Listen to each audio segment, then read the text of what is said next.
ఎలా ఇచ్చాడు 20 ఎకరాలు అంటే ఒట్టికి ఇలే.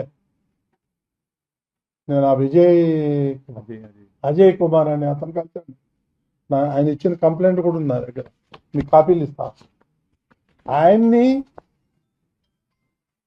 మంగళగిరికి పంపించి ఆ ప్యాలెస్ లో పాయింట్ బ్లాంక్ పెట్టి 20 ఎకరాలు వెనక్కి తీసుకున్నారు. కాదంటారా? అంత అవసరం ఏమొచ్చింది నీకు ముంతాజ్ హోటల్కి 20 ఎకరాలు ఇవ్వాలి? ఆ అజయ్ కుమార్ అనే వ్యక్తిని పిలిపించి పాయింట్ బ్లాంక్ పెట్టి బెదిరించి ఆ 20 ఎకరాలు వెనక లాక్కున్నారు. వాళ్ళు అబోదీపం అంటున్నాడు, ఇప్పుడు కోర్టులకు పోతున్నాడు, కోర్టుల చుట్టూ తిరుగుతున్నాడు. అతను మా దగ్గరికి వచ్చాడు, మేమేం చేయగలుగుతాం?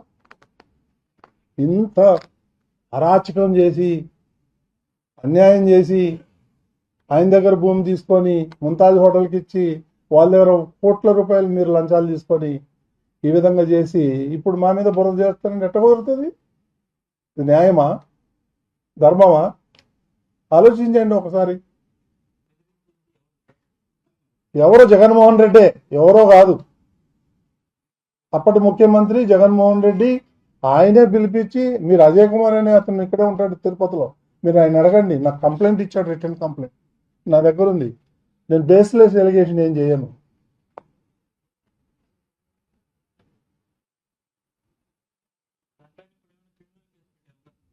నేను ఎందుకు పెడతాను? ఆయన పెట్టాలి. ఎవరైతే విక్టిమ్ ఉన్నాడో అతను పెట్టాలి. పెట్టాడు ఆల్రెడీ.